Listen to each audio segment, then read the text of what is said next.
Bismillahirrahmanirrahim. Welcome to Lahore Garrison Junior and Upper School, and welcome to 9th General Science class.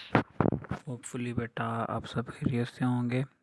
9th general science में chapter number 5 हमारे पास, page number है आपके पास 68, और जो topic आज हमने डिस्कस करना है बेटा वो है हमारे पास ड्रग्स एंड देयर इफ़ेक्ट्स। ठीक है, इस टॉपिक को हमने लास्ट लेक्चर में स्टार्ट किया था। आज इसी को थोड़ा सा आगे लेके चलते हैं। आज बेटा बेसिकली हमने टॉपिक डिस्कस करना है वो मेडिसिन की एक कैटेगरी है जिसको हम कहते हैं नारकोटिक्स। ठीक है, तो पेपर पॉइंट ऑफ व्यू से इसमें से इम्पोर्टेंट कुछ एमसीक्यूज़ हैं, शॉर्ट क्वेश्चन बनते हैं, लेकिन ओवरऑल ये मेडिसिन और ड्रग वाला जो है आपसे ऐसा लॉन्ग क्वेश्चन पूछा जा सकता है। सो आपने इसको दोनों तरीक़ों से प्रिपेयर करना है। तो सबसे पहले हमारे पास डेफिनेशन आ रही है नारकोटिक्स की। अगर हम थोड़ा सा इसे एलेबोरेट करके देखें तो नारकोटिक्स क्या हैं आपके पास। तो बेसिकली बेटा नारकोटिक्स हमारे पास ऐसे कुछ ड्रग्स होते हैं जो पेन को कम करने के लिए या थोड़े से नशावर भी होते हैं। ठीक है, जिनमें नींद कुछ नशा होता है जिसकी वजह से नींद आ जाती है।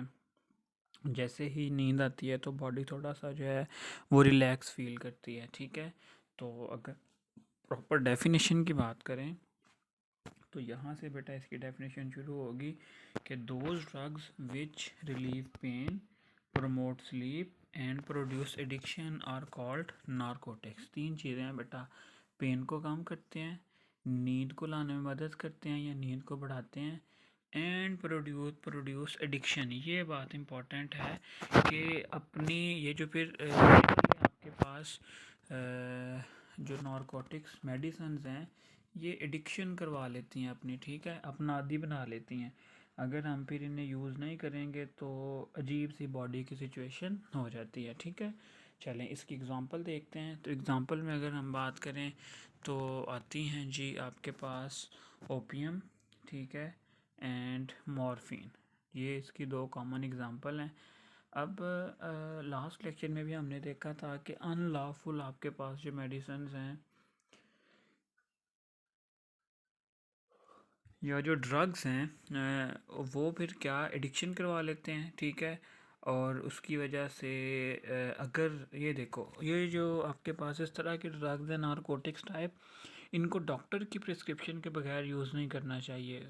और अगर जितनी आपको अमाउंट या मिकदार डॉक्टर ने बताई है सिर्फ उतनी ही यूज़ करें। अगर उससे ज़्यादा मिकदार उसकी यूज़ करेंगे तो फौरी तौर पे तो आपको वो रिलीफ़ दे रहा होगा, सुकून आ जाएगा, नींद आ जाएगी, लेकिन अल्टीमेटली बाद में बेटा वो उसका नुकसान होता है। तो इसी को हम कहते हैं कि ये जो आपके पास मेडिसिन हैं ये एडिक्शन कॉज करती हैं। ठीक हो गया, the unlawful drug which cause addiction their danger lie in fact that, मतलब कि किस नुकसान किस तरह से पहुँचाती हैं।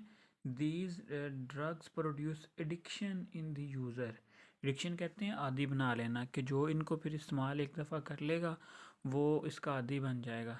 ठीक है, then he is unable to leave the drug. फिर आहिस्ता आहिस्ता क्या होगा कि वो जो नशावर अद्वियात हैं फिर उनको छोड़ना उसके लिए क्या हो जाता है, बड़ा मुश्किल हो जाता है। ठीक है, फिर इसका नुकसान क्या होगा, हिज विल पावर एंड्स, सोचने समझने की जो सलाहियत है, खुद से फ़ैसला करने की सलाहियत है, डिसीजन लेने की जो आपके पास पावर है वो क्या आहिस्ता आहिस्ता कम होना शुरू हो जाती है और अल्टीमेटली ख़त्म होना शुरू हो जाती है। ठीक है, और फिर क्या होता है, इंसान जो अपनी ड्यूटीज़ हैं, जो फैमिली की ड्यूटीज़ या जो हेल्थ और बिज़नेस वगैरह वट एवर ही डू, उस सब में क्या होता है जी, रिस्पॉन्सिबिलिटी का मुजाहरा नहीं कर पाता और अल्टीमेटली आहिस्ता आहिस्ता उसे क्या करना पड़ता है, फिर नुकसान उठाना पड़ता है। ठीक है, अब अगर हम बेटा इन नारकोटिक्स को मज़ीद कैटेगरीज़ में डिवाइड करें तो 2 कैटेगरीज़ हैं। एक को हम कहते हैं सीडेटिव्स, एक को कहते हैं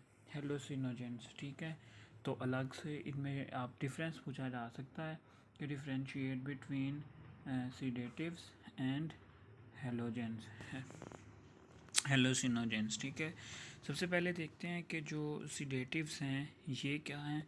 तो अगर सीडेटिव्स की बात करें हम, तो सीडेटिव्स आपके पास ऐसे ड्रग्स हैं बेसिकली जो सीडेशन काज करते हैं, जो नींद के आने में बहुत इंपॉर्टेंट रोल प्ले करते हैं। इसमें आते हैं जो आपके पास डेज़िपाम एंड लोरेज़ेपाम, ये दोनों नाम आपने इसके अच्छे से याद करने हैं।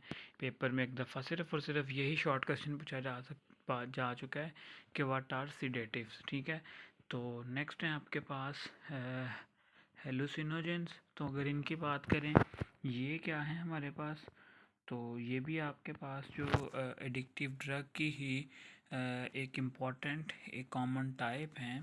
ठीक है, क्या होते हैं ये दो substances which disrupt the brain function to the extent that person is unable to recognize time, place, sound, color and vision are called hallucinogens। अब देखो कितनी बातें हैं कि ऐसे सब्सटेंसेस जो ब्रेन के फंक्शन को डिस्टर्ब करते हैं। ठीक है, कैसे?